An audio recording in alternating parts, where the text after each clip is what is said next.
Bankers/lenders of Reddit, what is the most bizarre loan you have seen people apply for? We used to offer a home equity line of credit with the marketing along the lines of, it's like turning your house into a savings account. It even came with a Visa card. Had a monthly adjustable variable rate tied to the prime rate. People applied for it like mad, and that is the most bizarre loan I have ever seen people apply for. I'm pretty confident they all lost their houses in the housing implosion a few years later. Home equity is a useful tool, but you know people were going on vacations and buying groceries with that F-King Visa card. Not a banker, but something I saw in an article a year or two ago about most unusual loan reasons in my city. The ones that I still remember were to buy a Maine Coon cat, $2,000 at that time, I think, historical books, and arranging a marriage for an ex-wife. This thread has convinced me to walk into my bank and ask them for a loan to start up my shrimp breeding and selling business just to see the reaction. I have collateral in the form of owned property and a fairly high credit rating, so I'd like to see the battle between how absurd the idea seems versus the fact that it might be a valid loan to provide to an eligible person. All you tell us, watch out. I could be the next weirdo sitting at your desk. Edit. Yael convinced me to follow my heart. I have a deal worked out with a pet store right now, and I'm hoping to start selling the shrimp to pay for bigger tanks and stuff. So maybe someday, if I have the footing, I'd apply for a loan for a warehouse for more space or something. Shrimp life. Gentleman came into my small local credit union to apply for a car loan. Great. What kind of car is it? A Jeep. Awesome. What's the exact model? It's custom. Well, what year is it? 1989. Oh, HM. A little on the older side. And the mileage? Not sure. The guy I'm buying it from is in different state. Oh, I'm sorry sir. It would have to be registered in state. Oh. Well, do you know how to register a monster truck with a DMV? Excuse me? Yeah, the Jeep's being converted to a monster truck. I'm not just gonna drive it around. Oh, I'm so sorry. We won't be able to finance your out of state vintage monster truck. Saddest one I ever got was a 88-year-old woman who applied for a $100 loan to get a window AC unit for her trailer. She didn't have a computer to apply online and wasn't able to drive, so his daughter drove her to the branch. The temps were getting up to 104 that summer, and it was dangerous for her to be inside. The unit was $60, but she was too frail to pick it up and needed the extra $40 to get it installed. We couldn't approve her, and I was a little upset about the daughter. She couldn't save $40 for 2 months to help out her mom. We had a guy who needed just a little more money to catch the Sasquatch. He had a guy that was willing to pay him billions of dollars once he caught it. It sounds like a joke, but the guy was dead serious. I work in 401k administration. You can take a loan out on your 401k, depending on how the plan is set up. One of the provisions for many plans is that you can take a $5,000 loan if you have a baby or adopt. Someone called in asking to take a loan because their friend had a baby. What? No, we won't give you $5,000 whenever someone you know has a child. I work in tech, specifically in the mortgage industry. The funniest thing I saw was a closing disclosure, the document you get before your loan that covers all your payoffs among other things, for someone who was paying off a ton of debt from a variety of sources by refinancing their home. They had a section K, which is basically third-party payoffs, that was literally longer than our document form could handle. Normally this section can handle 10 to 11 payoffs, and it's rare for us to see more than 2 or 3. This person had close to 40, which is just insane. It took our tech team 3 days to get a new template that would work, get it approved, and fix the software so it could be handled.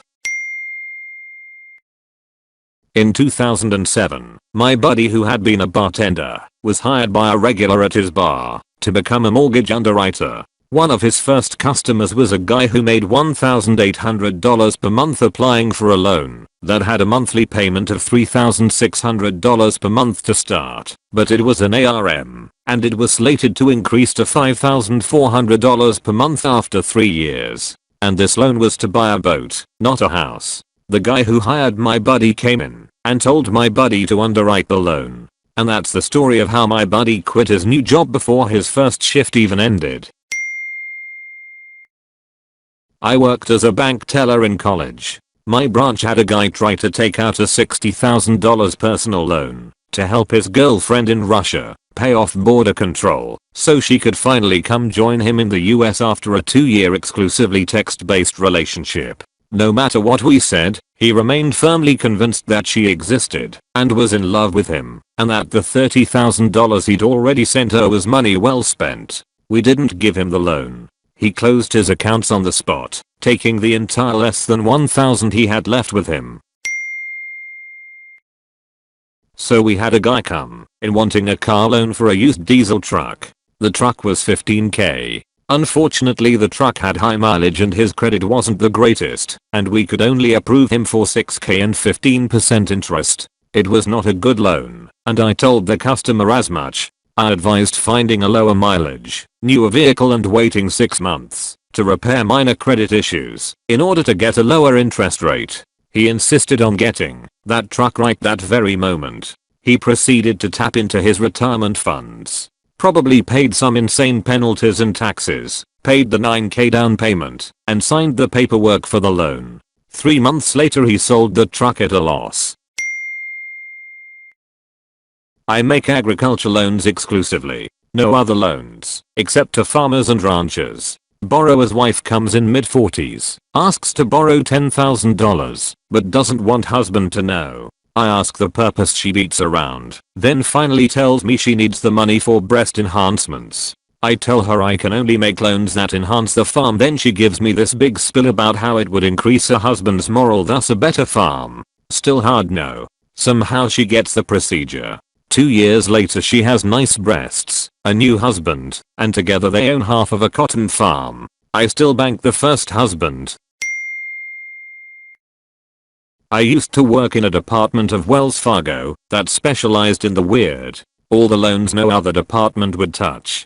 It started as a way to keep business customers with lots of money happy, like a courtesy loan knowing that we would make money from them elsewhere. One of the most iconic loans that we used as an example to explain to other departments what we did was a loan where a farmer put up a barn as collateral to get a loan to buy his wife's dentures.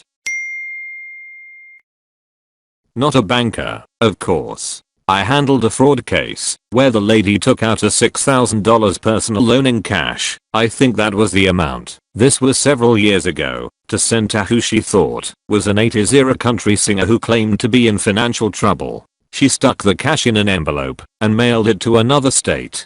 She also sent several $1,000s worth of iTunes gift cards through the mail to him because somehow that would help him pay his bills or something. Altogether I think it was close to $20,000 she sent.